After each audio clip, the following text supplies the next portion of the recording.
2 రోజుల క్రితం మలేషియా నుంచి బీజింగ్ వెళ్తూ గల్లంతైన బోయింగ్ 777 ఫ్లైట్ వివరాలు ఇంకా తెలియరాలేదు.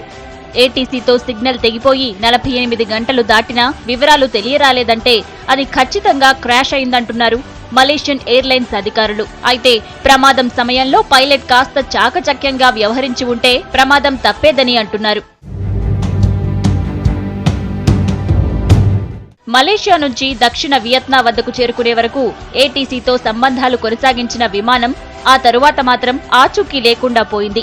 నిర్దేశిత మార్గంలో పయనించకుండా పైలట్ దారి తప్పాడని, ఆ విషయాన్ని ఆలస్యంగా గుర్తించిన పైలట్ విమానం అదుపు తప్పడంతో తిరిగి కౌలాలంపూర్ వెళ్లేందుకు రిటర్న్ అయ్యేందుకు యత్నించారని, ఈ సమయంలోనే ఫ్లైట్ అదుపు తప్పి సముద్ర జలాల్లో కూలిపోయిందని చెబుతున్నారు. ఫ్లైట్ కూలిపోయినట్లు ఖరారైంది కాబట్టి ఇక శకలాల వేటలో పడ్డారు ఎయిర్ ఫోర్స్ అధికారులు. మలేషియా పశ్చిమ ప్రాంతంలోనూ సుమత్రా దీవుల్లోనూ ఇప్పటి వరకు గాలింపు చర్యలు చేపట్టినా ఫలితం మాత్రం కనిపించలేదు. దీంతో పొరుగు దేశాల సాయం కోరుతోంది మలేషియా స్థానిక ప్రభుత్వం.